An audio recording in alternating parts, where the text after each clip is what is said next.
परिचय। हेलो रोहित, तुम कैसे हो? पिताजी, मैं अच्छा हूं। तुम क्या कर रहे हो? मैं रसायन विज्ञान पढ़ रहा हूं पिताजी। वाह, रसायन विज्ञान पढ़ने के लिए अच्छा विषय है। धन्यवाद पिताजी। तुम जानते हो कि सभी वस्तुएं परमाणु से मिलकर बनी होती हैं। ऐसा कैसे संभव है पिताजी? और परमाणु क्या होते हैं? परमाणु साधारण पदार्थों की मूल निर्माण इकाइयां होते हैं। जैसे कि तुम जानते हो कि हर चीज अणुओं से बनी होती है और परमाणुओं के परस्पर मिलने से। अच्छा पिताजी, परमाणुओं में किस प्रकार की सामग्रियां होती हैं? परमाणु इलेक्ट्रॉनों, प्रोटॉनों और न्यूट्रॉनों से मिलकर बने होते हैं और इनमें एक केंद्रीय कोर होती है जो नाभिक कहलाती है। ये तो बहुत रोचक लगता है। क्या आप इस बारे में मुझे कुछ और बता सकते हैं? क्यों नहीं रोहित, आओ मैं तुम्हें परमाणु की संरचना के बारे में और अधिक बताता हूं। उद्देश्य। इस पाठ के अंत में आप निम्न करने में सक्षम हो जाएंगे: अपरमाणविक कणों की व्याख्या करना, परमाणु मॉडलों की चर्चा करना, परमाणु संख्या तथा द्रव्यमान संख्या को परिभाषित करना, संभारिक और समस्थानिक को परिभाषित करना, बोर के परमाणु मॉडल के विकास की पृष्ठभूमि की व्याख्या करना, हाइड्रोजन परमाणु के बोर मॉडल की व्याख्या करना। अपरमाणविक कण। इलेक्ट्रॉन की खोज। विसर्जन नालिक कांच की एक लंबी नली होती है। इस नली में धातु के इलेक्ट्रोड सील किए हुए होते हैं जिस पर उच्च वोल्ट ताप प्रयुक्त की जा सकती है। यह नली विसर्जन नलिका के अंदर गैस का दाब नियंत्रित करने के लिए एक निर्वात पंप से भी जुड़ी रहती है। एनोड के पीछे स्फुरदीप्त पदार्थ का लेप किया गया होता है। जब विसर्जन नलिका के अंदर गैस का दाब एक वायुमंडलीय दाब होता है तो नलिका से होकर विद्युत धारा प्रवाहित नहीं होती। यदि गैस का दाब कम करके लगभग 10⁻² वायुमंडलीय दाब कर दिया जाता है और इलेक्ट्रोडों पर लगभग 10,000 वोल्ट का विभवांतर लगाया जाता है तो एक विद्युत धारा प्रवाहित होती है। उसी समय गैस द्वारा प्रकाश उत्सर्जित होता है। यदि गैस का दाब कम करके 10⁻⁴ वायुमंडलीय दाब कर दिया जाता है तो प्रकाश का उत्सर्जन रुक जाता है। इसके बजाय नलिका एक धुंधले हरे प्रकाश के साथ चमकने, प्रतिदीप्त होने लगती है। यह प्रतिदीप्ति नलिका की दीवारों पर कैथोड से निर्गामित होती किरणों की बमबारी के कारण होती है। ये किरणें कैथोड किरणें कहलाती हैं। ये किरणें इलेक्ट्रॉन कहलाने वाले ऋणावेशित कणों से निर्मित पाई गईं। कैथोड किरणों के गुण। कैथोड किरणें सीधी दिशा में गमन करती हैं। कैथोड किरणों के मार्ग में रखी कोई वस्तु स्पष्ट छाया बनाती है। इससे स्पष्ट होता है कि कैथोड किरणें सीधी रेखा में गमन करती हैं। विद्युत क्षेत्र का प्रभाव। जब कैथोड किरणों के प्रवाह पर विद्युत क्षेत्र प्रयुक्त किया जाता है तो वे धनात्मक प्लेट की ओर मुड़ जाती हैं। इससे स्पष्ट होता है कि कैथोड किरणें ऋणावेशित होती हैं। चुंबकीय क्षेत्र का प्रभाव। जब कैथोड किरणों के अभिलंबवत चुंबकीय क्षेत्र प्रयुक्त किया जाता है तो वे ऋणात्मक कणों के लिए अपेक्षित दिशा में मुड़ जाती हैं। इससे पुष्टि होती है कि कैथोड किरणें ऋणावेशित होती हैं। इलेक्ट्रॉन का आवेश द्रव्यमान अनुपात। विद्युत तथा चुंबकीय क्षेत्र एक साथ प्रयुक्त किए जाने पर जो एक दूसरे के अभिलंबवत लगाए जाते हैं, दोनों क्षेत्रों को इस प्रकार समायोजित करना संभव है कि कैथोड किरणें प्रतिदीप्त पर्दे पर उसी स्थिति में टकराएं जिस तरह वे कोई क्षेत्र न लगाए जाने पर टकराती हैं। इलेक्ट्रॉनों का आवेश द्रव्यमान अनुपात 1.76 × 10⁸ कूलम प्रति ग्राम पाया गया। कैथोड की प्रकृति या विसर्जन नलिका में ली गई गैस की प्रकृति से पृथक कैथोड किरणों में कणों के लिए E/m अनुपात समान पाया गया, जो दर्शाता है कि इलेक्ट्रॉन सभी सामग्रियों के सार्वत्रिक निर्माणक होते हैं। इलेक्ट्रॉनों पर आवेश। R.A. मिलिकन ने तेल बूंद प्रयोग द्वारा इलेक्ट्रॉन पर आवेश की मात्रा ज्ञात की। तेल की बूंदें एक छोटे छिद्र से होकर उपकरण में प्रवेश करती हैं और दो आवेशित प्लेटों के बीच गिरती हैं। एक सूक्ष्मदर्शी के जरिए बूंदों की गति का प्रेक्षण किया गया। आवेशित प्लेटों के बीच की वायु को X- किरणपुंज प्रवाहित करके आयनित किया गया। X- किरणें वायु के कणों को आयनित कर देती हैं। इस प्रकार उत्पन्न एक या अधिक इलेक्ट्रॉन तेल की बूंद द्वारा अवशोषित किए जा सकते हैं। अतः इलेक्ट्रॉन पर आवेश E बराबर 1.6 गुणे 10 की घात -19 कूलम। इलेक्ट्रॉन का द्रव्यमान Me बराबर 9.31 गुणे 10 की घात -31 किलोग्राम। प्रोटॉनों और न्यूट्रॉनों की खोज। 1886 में गोल्डस्टीन ने एक विसर्जन नलिका में एक छिद्रित कैथोड का प्रयोग किया। निम्न दाब पर विद्युत विसर्जन गुजारने पर उसने कैथोड के पीछे धनावेश वाहक एक नई प्रकार की किरणों का अवलोकन किया। इन किरणों को एनोड किरणें या कैनाल किरणें कहा गया। एनोड किरणों के गुणधर्म। एनोड किरणों में आवेश द्रव्यमान अनुपात विसर्जन नलिका में गैस की प्रकृति पर निर्भर पाया गया। यह प्रेक्षित किया गया कि E/m अनुपात तब अधिकतम था जब विसर्जन नलिका में हाइड्रोजन गैस को लिया गया। यह इंगित करता है कि हाइड्रोजन से बनने वाले धनात्मक आयन सबसे हल्के होते हैं। इन सबसे हल्के धनावेशित कणों को प्रोटॉन का नाम दिया गया। न्यूट्रॉन की खोज चैडविक द्वारा की गई। उसने अल्फा कणों को बेरिलियम पर टकराकर उदासीन कण उत्सर्जित कराए थे जो न्यूट्रॉन कहलाए। परमाणु मॉडल। परमाणु का थॉम्सन मॉडल। उसने प्रस्तावित किया कि परमाणु एक समान घन आवेशित गोला होता है जिसमें इलेक्ट्रॉन कम या अधिक समान रूप से वितरित रहते हैं। परमाणु का यह मॉडल प्लम पुडिंग या रेजिन पुडिंग मॉडल कहलाया। रदरफोर्ड का नाभिकीय परमाणु मॉडल। अल्फा कणों के प्रकीर्णन का प्रयोग। इस प्रयोग के अंतर्गत सोने की एक पतली पन्नी पर अल्फा कणों की बौछार कराई गई। ये कण शीशे की एक प्लेट में एक झिर्री से गुजरते हुए पतले पुंज के रूप में प्राप्त किए गए। जिंक सल्फाइड ZnS से लेपित एक वृत्ताकार पर्दे को अल्फा कणों के कारण होने वाले विक्षेपण का पता लगाने के लिए पन्नी के परितः रखा गया। जब भी कोई अल्फा कण पर्दे से टकराता तो उस बिंदु पर प्रकाश की स्फुरदीप्ति उत्पन्न होती। प्रेक्षण। अधिकांश अल्फा कण लगभग 99% सोने की पन्नी से बिना विक्षेपित हुए निकल जाते हैं। कुछ अल्फा कण छोटे कणों द्वारा विक्षेपित हो जाते हैं। कुछ कण या तो बहुत बड़े कोणों से विक्षेपित होते हैं या वास्तव में अपने पथ पर पीछे की ओर विक्षेपित हो जाते हैं। रदरफोर्ड के नाभिकीय परमाणु मॉडल की व्याख्या। उन्होंने अपने प्रेक्षणों की व्याख्या निम्नानुसार की।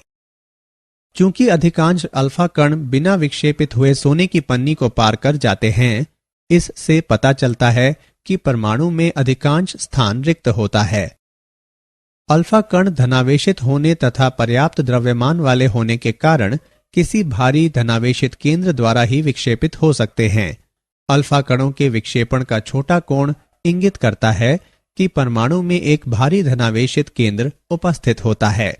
रदरफोर्ड ने इस धनावेशित केंद्र को नाभिक का नाम दिया। भारी धनावेशित केंद्र से सीधे टकराने वाले अल्फा कण बड़े कोणों द्वारा विक्षेपित हुए। चूंकि ऐसे अल्फा कणों की संख्या बहुत कम थी, इसलिए भारी धनावेशित केंद्र द्वारा घेरा गया स्थान बहुत कम होना चाहिए। रदरफोर्ड के नाभिकीय परमाणु मॉडल के मुख्य बिंदु। इस मॉडल के मुख्य बिंदु निम्न हैं। परमाणु का अधिकांश द्रव्यमान तथा धनावेश नाभिक कहलाने वाले एक बहुत छोटे क्षेत्र में संकेंद्रित होता है।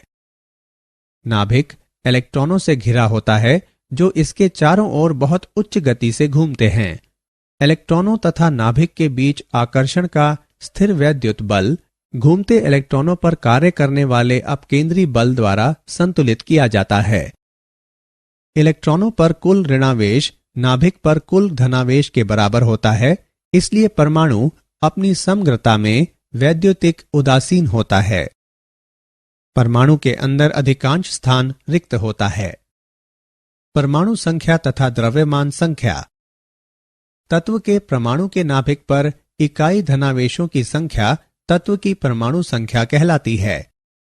किसी तत्व की परमाणु संख्या इसके परमाणु के नाभिक में प्रोटॉनों की संख्या या नाभिक से इतर इलेक्ट्रॉनों की संख्या के बराबर होती है। सामान्यतः इसे Z अक्षर से प्रदर्शित किया जाता है। परमाणु संख्या Z बराबर प्रोटॉनों की संख्या बराबर इलेक्ट्रॉनों की संख्या। द्रव्यमान संख्या। नाभिक में प्रोटॉनों तथा न्यूट्रॉनों की कुल संख्या परमाणु की द्रव्यमान संख्या कहलाती है। इसे सामान्यतः अक्षर A से प्रदर्शित किया जाता है। द्रव्यमान संख्या A बराबर प्रोटॉनों की संख्या प्लस न्यूट्रॉनों की संख्या बराबर न्यूक्लियल आयनों की संख्या। संभारिक एवं समस्थानिक। किसी तत्व की द्रव्यमान संख्या तथा परमाणु संख्या निम्न प्रकार व्यक्त की जाती है। किसी तत्व के समस्थानिक तत्व के वे परमाणु होते हैं जिनकी परमाणु संख्या समान लेकिन द्रव्यमान संख्याएं भिन्न होती हैं। हाइड्रोजन के 3 समस्थानिक प्रदर्शित किए जा सकते हैं। विभिन्न तत्वों के परमाणु जिनकी द्रव्यमान संख्याएं समान होती हैं वे समभारिक कहलाते हैं। रदरफोर्ड के मॉडल के दोष। वैद्युत चुंबकीय सिद्धांत के अनुसार एक आवेशित कण त्वरित किए जाने पर वैद्युत चुंबकीय विकिरण के रूप में ऊर्जा उत्सर्जित करता है। रदरफोर्ड के मॉडल के अनुसार इलेक्ट्रॉन नाभिक के चारों ओर चक्कर काटते हैं। इसका अर्थ है कि इलेक्ट्रॉन सदैव एक त्वरण की अवस्था में रहते हैं। चूंकि इलेक्ट्रॉन आवेशित कण होते हैं, इसलिए इलेक्ट्रॉनों को विकिरण उत्सर्जित करना चाहिए और इसके परिणाम स्वरूप उन्हें मंद पड़ जाना चाहिए तथा अंततः एक कुंडलित पथ का अनुसरण करते हुए नाभिक में गिर जाना चाहिए। रदरफोर्ड का मॉडल परमाणुओं के स्थायित्व की व्याख्या करने में विफल है। यह नाभिक के परितः इलेक्ट्रॉनों के वितरण को स्पष्ट नहीं करता और हमें उनकी ऊर्जाओं के बारे में कुछ नहीं बताता। रदरफोर्ड का मॉडल हाइड्रोजन स्पेक्ट्रम में कुछ निश्चित रेखाओं की उपस्थिति की व्याख्या करने में भी विफल है। बोर के परमाणु मॉडल के विकास की पृष्ठभूमि। वैद्युत चुंबकीय विकिरण की तरंग प्रकृति। मैक्सवेल के प्रकाश के तरंग सिद्धांत के अनुसार प्रकाश विद्युत चुंबकीय तरंगों के रूप में संचारित होता है। ये तरंगें दोलायमान विद्युत क्षेत्र तथा चुंबकीय क्षेत्र से जुड़ी होती हैं। ये दोनों क्षेत्र एक दूसरे के अभिलंबवत तथा संचरण की दिशा में होते हैं। तरंग का मानक। तरंग दैर्ध्य। इसे तरंग के 2 आसन्न तुंगों या द्रोणियों के बीच की दूरी के रूप में परिभाषित किया जा सकता है। इसे लैम्ब्डा द्वारा निरूपित किया जाता है और इसे सामान्यतः आंगस्ट्रॉम इकाइयों या नैनोमीटरों में मापा जाता है। 1 आंगस्ट्रॉम बराबर 10⁻⁻10 मीटर। 1 नैनोमीटर बराबर 10⁻⁻9 मीटर। आवृत्ति। इसे 1 सेकंड में एक बिंदु विशेष से गुजरती तरंगों की संख्या के रूप में परिभाषित किया जा सकता है। इसे न्यू द्वारा निरूपित किया जाता है। इसकी इकाइयां हैं चक्र प्रति सेकंड या हर्ट्ज। वेग। किसी तरंग द्वारा 1 सेकंड में चली गई दूरी तरंग का वेग कहलाती है। इसे अक्षर c से निरूपित किया जाता है। आवृत्ति तथा तरंग दैर्ध्य का वेग c से निम्न संबंध होता है। c बराबर न्यू गुणे लैम्ब्डा। मीटर प्रति सेकंड इसका मात्रक है। तरंग संख्या। इसे प्रति इकाई लंबाई तरंग दैर्ध्य की संख्या के रूप में परिभाषित किया जा सकता है। यह तरंग दैर्ध्य के विलोम के बराबर होती है। इसे इससे निरूपित किया जाता है। इसका मात्रक तरंग दैर्ध्य के मात्रक के व्युत्क्रम होता है। इसे सामान्यतः 1/सेंटीमीटर या 1/मीटर द्वारा व्यक्त किया जाता है। आयाम। यह किसी तरंग के तुंग की ऊंचाई या द्रोणी की गहराई होती है। इसे सामान्यतः अक्षर a द्वारा निरूपित किया जाता है। तरंग का आयाम इसका घनत्व निर्धारित करता है। विद्युत चुंबकीय विकिरण की कणीय प्रकृति, प्लांक का क्वांटम सिद्धांत। विकिरण का तरंग सिद्धांत प्रकाश वैद्युत प्रभाव तथा कृष्ण पिंड से विकिरण की परिघटनाओं की व्याख्या नहीं कर सकता। कृष्ण पिंड से विकिरण। कोई आदर्श कृष्ण पिंड विकिरण का आदर्श अवशोषक तथा आदर्श उत्सर्जक होता है। जब ऐसे पिंड को गर्म किया जाता है तो यह लाल पप्त हो जाता है। दूसरे शब्दों में यह लाल रंग का प्रकाश उत्सर्जित करता है। तापमान और बढ़ाए जाने पर विकिरण का रंग लाल से परिवर्तित होकर पीला और फिर सफेद तथा फिर तापमान अत्यंत उच्च होने पर इसका रंग नीला हो जाता है। इससे पता चलता है कि कृष्ण पिंड द्वारा उत्सर्जित विकिरण का तरंगदैर्ध्य तापमान में बढ़ोतरी होने के साथ कम होता जाता है। ग्राफ पर दाएं से बाएं की ओर विचार करें। किसी दिए गए तापमान पर उत्सर्जित विकिरण की तीव्रता तरंगदैर्ध्य में कमी होने के साथ बढ़ते हुए एक दिए गए तरंगदैर्ध्य पर अधिकतम मान तक पहुंचती है और फिर तरंगदैर्ध्य में और कमी होने के साथ घटना आरंभ हो जाती है। विद्युत चुंबकीय विकिरण की कणीय प्रकृति, प्लांक का क्वांटम सिद्धांत। प्लांक का विकिरण का क्वांटम सिद्धांत। विकिरित होने वाली ऊर्जा सतत उत्सर्जित या अवशोषित नहीं की जाती, बल्कि यह क्वांटा कहलाने वाले छोटे ऊर्जा पैकेटों के रूप में विविक्त रूप से उत्सर्जित या अवशोषित होती है। विकिरण के एक क्वांटम से जुड़ी ऊर्जा की मात्रा विकिरण की आवृत्ति के समानुपाती होती है। जहां नियतांक h प्लांक का स्थिरांक कहा जाता है और यह 6.625 गुणे 10 की घात -34 जूल सेकेंड होता है।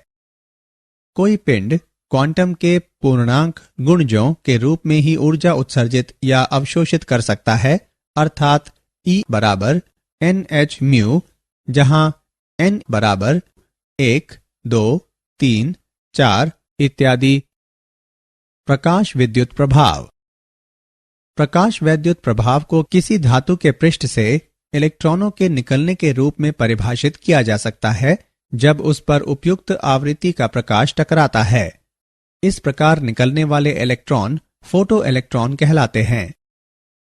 जब विशिष्ट आवृत्ति वाला प्रकाश धातु के पृष्ठ से टकराता है तो धातु के पृष्ठों से इलेक्ट्रॉन निकलते हैं जो डिटेक्टर द्वारा खोज लिए जाते हैं। किसी विशिष्ट धातु के लिए एक विशिष्ट देहली आवृत्ति होती है, अर्थात सीमा से कम आवृत्तियों पर इलेक्ट्रॉनों का उत्सर्जन नहीं होता, चाहे तीव्रता कितनी भी अधिक हो या किरणन कितने अधिक समय तक हुआ हो। प्रति सेकंड उत्सर्जित फोटो इलेक्ट्रॉनों की संख्या आपतित विकिरण की तीव्रता के समानुपाती होती है, लेकिन यह इसकी आवृत्ति पर निर्भर नहीं होती। आइंस्टीन के अनुसार धातु में इलेक्ट्रॉन कुछ आकर्षी बलों के कारण रुके रहते हैं। इन बलों को निरस्त करने के लिए कुछ मात्रा में ऊर्जा की आवश्यकता होती है, जो धातु के अनुसार अलग अलग होती है। यह प्रकाश वैद्युत कार्य फलन W0 कहलाता है। W0 बराबर h न्यू नॉट। आइंस्टीन के समीकरण को निम्न प्रकार से लिखा जा सकता है। h न्यू बराबर h न्यू नॉट जमा गतिज ऊर्जा, अर्थात गतिज ऊर्जा बराबर है h न्यू घटा h न्यू नॉट के। विद्युत चुंबकीय विकिरण का द्वैत व्यवहार। यह मानते हुए प्रकाश वैद्युत प्रभाव की व्याख्या की जा सकती है कि विकिरण क्वांटा कहलाने वाले ऊर्जा के छोटे पैकेटों से निर्मित होता है। ऊर्जा के इन पैकेटों को कण माना जाता है। दूसरी ओर विकिरण व्यक्तीकरण व विवर्तन जैसी परिघटनाओं को प्रकट करता है, जो इंगित करती हैं कि इनकी प्रकृति तरंगीय होती है। इसलिए यह निष्कर्ष निकाला जा सकता है कि विकिरण की द्वैत प्रकृति होती है, अर्थात इसकी प्रकृति कणीय होने के साथ तरंगीय भी होती है। मूल्यांकन। आगे बढ़ने से पहले आइए देखें कि अभी तक आपने कितना सीखा। सही विकल्प को उठाकर उसके संगत स्थान पर रखें। क्वांटित इलेक्ट्रॉनिक ऊर्जा स्तरों के लिए प्रमाण, परमाणविक स्पेक्ट्रा। प्रिज्म से गुजरने के बाद प्रकाश के एक पुंज का विभिन्न आवृत्तियों वाले विकिरण में बंटने की परिघटना वर्ण विक्षेपण कहलाती है और पुंज के वर्ण विक्षेपण के पश्चात प्राप्त विकिरण पैटर्न वर्णक्रम या स्पेक्ट्रम कहलाता है। सूर्य के प्रकाश का वर्ण विक्षेपण होने पर 7 रंग प्राप्त होते हैं जो बिना किसी असांतत्य के बैंगनी से लाल तक होते हैं, जिसका अर्थ है कि प्रत्येक रंग अन्य रंगों में मिश्रित होता है। ऐसा स्पेक्ट्रम सतत स्पेक्ट्रम कहलाता है। उत्सर्जन तथा अवशोषण स्पेक्ट्रा। जब किसी तत्व को किसी पद्धति का उपयोग करके, जैसे कि उसे गर्म करके, विद्युत धारा प्रवाहित करके या विद्युत विसर्जन गुजारकर उत्तेजित किया जाता है, तो तत्व के अणु निश्चित आवृत्तियों के विद्युत चुंबकीय विकिरण उत्सर्जित करते हैं। बढ़ते तरंग दैर्ध्य या घटती आवृत्तियों के क्रम में इन विकिरणों की व्यवस्था तत्व का उत्सर्जन स्पेक्ट्रा या परमाणविक स्पेक्ट्रा कहलाती है। किसी तत्व का परमाणविक स्पेक्ट्रा तत्व की पहचान करने के लिए उपयोग किया जा सकता है और कभी कभी यह इसके परमाणुओं का फिंगरप्रिंट भी कहलाता है। अधिकांश तत्वों का परमाणविक स्पेक्ट्रा काली पट्टियों से पृथक की गई अनेक चमकीली रेखाओं से बना होता है। इसलिए परमाणविक स्पेक्ट्रम को रेखा स्पेक्ट्रम भी कहा जाता है। अवशोषण स्पेक्ट्रम ऐसे विद्युत चुंबकीय विकिरण द्वारा बनता है जो ऐसे माध्यम से गुजरता है जहां निश्चित आवृत्तियों के विकिरण अवशोषित कर लिए जाते हैं। हाइड्रोजन का रेखीय स्पेक्ट्रम। जब एक विद्युत विसर्जन हाइड्रोजन गैस से गुजरता है तो इसके अणु हाइड्रोजन परमाणुओं में वियोजित हो जाते हैं। इस प्रकार उत्तेजित हाइड्रोजन परमाणु विविक्त आवृत्तियों के विद्युत चुंबकीय विकिरण उत्सर्जित करते हैं। प्राप्त स्पेक्ट्रम में बड़ी संख्या में चमकीली रेखाएं होती हैं। प्रत्येक रेखा हाइड्रोजन परमाणुओं द्वारा उत्सर्जित प्रकाश की विशिष्ट आवृत्ति के संगत होती है। हाइड्रोजन के उत्सर्जन स्पेक्ट्रम में ये रेखाएं निम्नानुसार 5 श्रेणियों में वर्गीकृत की जा सकती हैं। पराबैंगनी क्षेत्र में लाइमैन श्रेणी, दृश्य क्षेत्र में बामर श्रेणी, अवरक्त क्षेत्र में पाशन श्रेणी, ब्रैकेट श्रेणी तथा फंड श्रेणी। यदि स्पेक्ट्रल रेखाएं तरंग संख्याओं के रूप में व्यक्त की जाएं, तो दृश्य क्षेत्र में रेखाएं निम्न सूत्र का पालन करेंगी। तरंग संख्या बराबर 1,09,677 गुणे 1/2 वर्ग माइनस 1/n वर्ग प्रति सेंटीमीटर, जहां n एक पूर्णांक है जो 3 के बराबर या इससे अधिक है। 3 अर्थात n बराबर 3, 4, 5 तथा इसी प्रकार अन्य। इसके पश्चात रिडबर्ग ने एक अधिक सामान्य सूत्र प्रदान किया जो हाइड्रोजन स्पेक्ट्रम में सभी श्रेणियों पर लागू होता है। तरंग संख्या बराबर 1,09,677 गुणे 1/n1 वर्ग माइनस 1/n2 वर्ग प्रति सेंटीमीटर, जहां n1 और n2 इस प्रकार के पूर्णांक हैं कि n2 n1 से अधिक है। किसी श्रेणी विशेष के लिए n1 स्थिरांक है। 1,09,677 प्रति सेंटीमीटर का मान हाइड्रोजन के लिए रिडबर्ग स्थिरांक कहलाता है। हाइड्रोजन परमाणु के लिए बोर मॉडल। बोर का परमाणु मॉडल विकिरणों के क्वांटम सिद्धांत पर आधारित है। इस मॉडल के मुख्य बिंदु निम्न हैं। किसी परमाणु में इलेक्ट्रॉन केवल निश्चित चयनित वृत्ताकार कक्षाओं में नाभिक के परितः घूम सकते हैं। इन कक्षाओं की निश्चित ऊर्जाएं होती हैं और ये ऊर्जा कक्षक या ऊर्जा स्तर कहलाते हैं। इन्हें 1, 2, 3, 4 इत्यादि के रूप में संख्यांकित किया जाता है या K, L, M, N के रूप में निर्दिष्ट किया जाता है। केवल वे कक्षाएं अनुमत होती हैं जिनमें इलेक्ट्रॉनों का कोणीय संवेग h/2π का गुणक एक पूर्ण संख्या होता है, जहां h प्लांक का स्थिरांक है, अर्थात इलेक्ट्रॉन का कोणीय संवेग mvr बराबर nh/2π, जहां n बराबर 1, 2, 3 तथा इसी प्रकार अन्य। जहां m इलेक्ट्रॉन का द्रव्यमान है, v इलेक्ट्रॉन का वेग है तथा r कक्षा की त्रिज्या है। दूसरे शब्दों में किसी परमाणु में इलेक्ट्रॉन का कोणीय संवेग क्वांटीकृत होता है। जब तक इलेक्ट्रॉन किसी विशेष कक्षा में रहता है, यह ऊर्जा मुक्त या प्राप्त नहीं करता। इसका अर्थ है कि एक विशेष कक्षा में इलेक्ट्रॉन की ऊर्जा स्थिरांक रहती है, इसलिए ये कक्षाएं स्थैतिक स्तर भी कहलाती हैं। जब इलेक्ट्रॉन को किसी बाह्य स्रोत से ऊर्जा की आपूर्ति की जाती है, तो यह दो ऊर्जा स्तरों के बीच ऊर्जा के अंतर के बराबर ऊर्जा की निश्चित मात्रा अवशोषित करके किसी उच्चतर ऊर्जा स्तर में जा सकता है। जब इलेक्ट्रॉन किसी निम्नतर ऊर्जा स्तर में आता है, तो यह विकिरण के फोटॉन के रूप में ऊर्जा की वही मात्रा विकिरित कर देता है। डेल्टा ई बराबर E2 माइनस E1 बराबर h न्यू।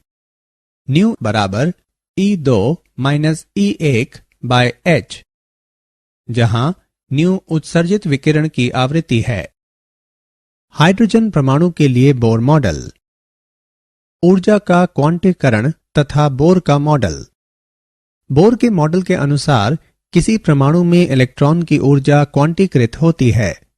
क्वांटीकरण का आशय यह है कि राशि किसी कक्षीय मान को प्राप्त करने के लिए सतत परिवर्तित नहीं हो सकती, बल्कि कुछ विशिष्ट मान प्राप्त करने के लिए केवल विविक्त रूप से परिवर्तित हो सकती है। इस बिंदु को और समझने के लिए आइए एक सरल उदाहरण पर विचार करें।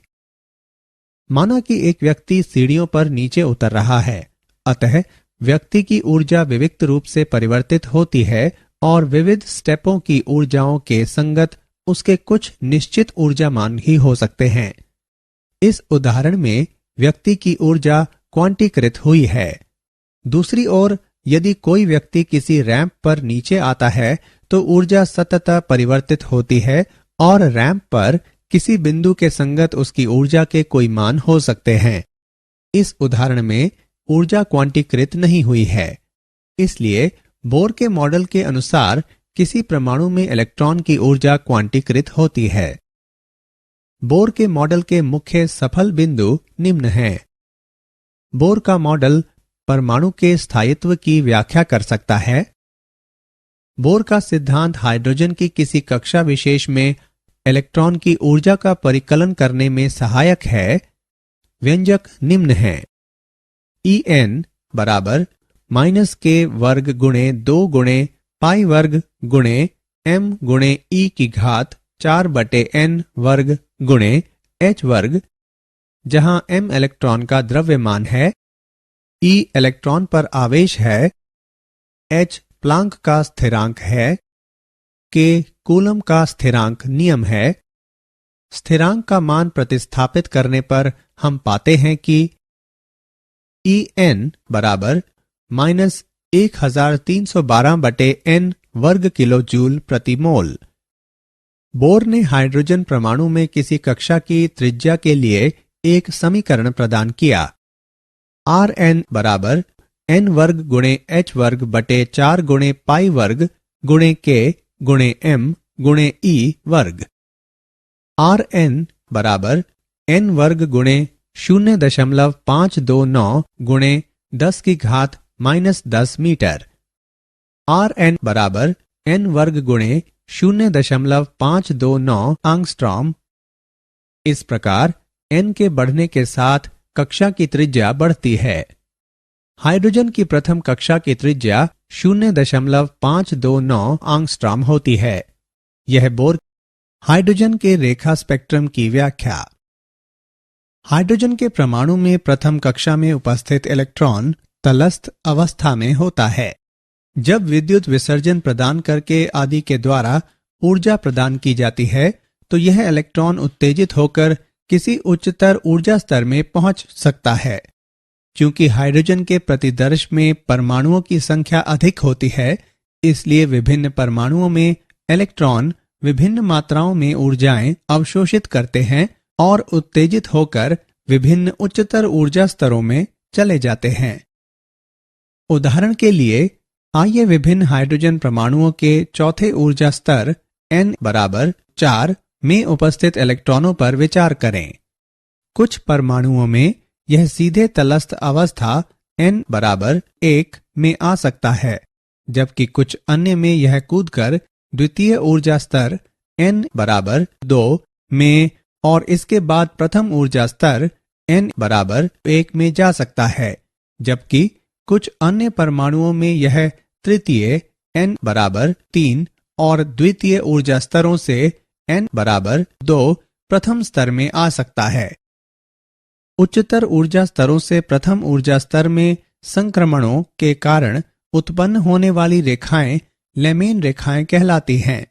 इसी प्रकार उच्चतर ऊर्जा स्तरों से द्वितीय, तृतीय, चतुर्थ और पंचम ऊर्जा स्तरों में इलेक्ट्रॉनों के संक्रमण के परिणाम स्वरूप प्राप्त रेखाएं क्रमशः बामर, पाशन, ब्रैकेट और फंड रेखाएं कहलाती हैं। माना कि हाइड्रोजन परमाणु में n बराबर n2 वाली एक उच्चतर कक्षा से एक इलेक्ट्रॉन कूदकर n बराबर n1 वाले एक निम्नतर स्तर में आ जाता है। इस संक्रमण के परिणाम स्वरूप इलेक्ट्रॉन फोटॉन विकिरण के रूप में ऊर्जा उत्सर्जित करता है।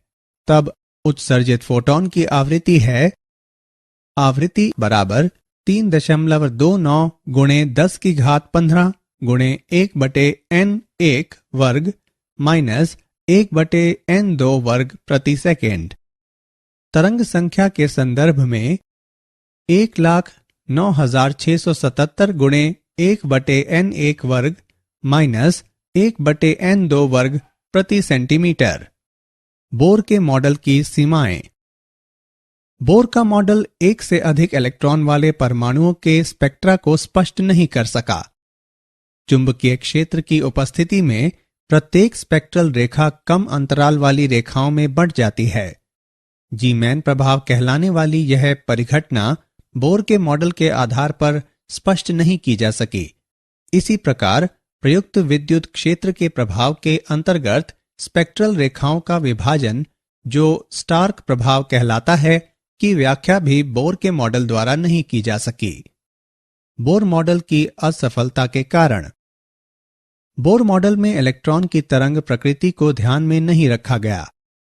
एक कक्षा को तभी परिभाषित किया जा सकता है जब इलेक्ट्रॉन की ठीक स्थिति और गति मालूम हो। हाइजेनबर्ग अनिश्चितता सिद्धांत के द्वारा यह संभव नहीं है। हाइड्रोजन परमाणु के बोर मॉडल ने पदार्थ के दोहरे व्यवहार की अनदेखी की और यह हाइजेनबर्ग अनिश्चितता सिद्धांत के विपरीत है। क्या आप जानते हैं, परमाणु विखंडन करने वाले वैज्ञानिकों को मनुष्य द्वारा निर्मित सर्वोच्च रिकॉर्ड तापमान का श्रेय प्राप्त है, जो सूर्य के आंतरिक भाग से 1,00,000 गुने अधिक गर्म है। लेड आयनों का संघटन करने वाले वैज्ञानिकों ने लगभग 5.5 ट्रिलियन सेल्सियस तापमान पर अत्यंत गर्म उप परमाणविक सूप निर्मित किया, जो क्वार्क ग्लुऑन प्लाज्मा कहलाता है। यह ताप किसी प्रयोग में दर्ज किया गया सर्वाधिक उच्च तापमान है। सारांश। आइए हमने जो कुछ सीखा है उसे संक्षेप में दोहराएं। इलेक्ट्रॉन ऋणावेशित होते हैं। इलेक्ट्रॉनों का आवेश द्रव्यमान अनुपात 1.76 गुणे 10⁸ कूलम प्रति ग्राम पाया गया। रदरफोर्ड ने सिद्ध किया कि परमाणु का अधिकांश द्रव्यमान तथा धनावेश नाभिक कहलाने वाले एक बहुत छोटे क्षेत्र में संकेंद्रित होता है। द्रव्यमान संख्या A बराबर प्रोटॉनों की संख्या प्लस न्यूट्रॉनों की संख्या बराबर न्यूक्लियाइनों की संख्या। मैक्सवेल के प्रकाश के तरंग सिद्धांत के अनुसार विद्युत क्षेत्र तथा चुंबकीय क्षेत्र एक दूसरे के अभिलंबवत तथा संचरण की दिशा में होते हैं। कोई आदर्श कृष्ण पिंड विकिरण का आदर्श अवशोषक तथा आदर्श उत्सर्जक होता है। विकिरण के एक क्वांटम से जुड़ी ऊर्जा की मात्रा विकिरण की आवृत्ति के समानुपाती होती है, जहां नियतांक h प्लांक का स्थिरांक कहा जाता है और यह 6.625 गुणे 10⁻⁻34 जूल सेकेंड होता है। प्रकाश वैद्युत प्रभाव को किसी धातु के पृष्ठ से इलेक्ट्रॉनों के निकलने के रूप में परिभाषित किया जा सकता है जब उस पर उपयुक्त आवृत्ति का प्रकाश टकराता है। इस प्रकार निकलने वाले इलेक्ट्रॉन फोटो इलेक्ट्रॉन कहलाते हैं। किसी तत्व का परमाणविक स्पेक्ट्रा तत्व की पहचान करने के लिए उपयोग किया जा सकता है और कभी-कभी यह इसके परमाणुओं का फिंगरप्रिंट भी कहलाता है। हाइड्रोजन के उत्सर्जन स्पेक्ट्रम में रेखाएं निम्नानुसार 5 श्रेणियों में वर्गीकृत की जा सकती हैं। लाइमैन श्रेणी, बामर श्रेणी, पाशन श्रेणी, ब्रैकेट श्रेणी तथा फंड श्रेणी। रिडबर्ग ने एक अधिक सामान्य सूत्र प्रदान किया जो हाइड्रोजन स्पेक्ट्रम में सभी श्रेणियों पर लागू होता है। 1,09,677 प्रति सेंटीमीटर का मान हाइड्रोजन के लिए रिडबर्ग स्थिरांक कहलाता है। बोर ने हाइड्रोजन परमाणु में किसी कक्षा की त्रिज्या के लिए एक समीकरण प्रदान किया। Rn बराबर n वर्ग गुणे 0.529 एंगस्ट्रॉम।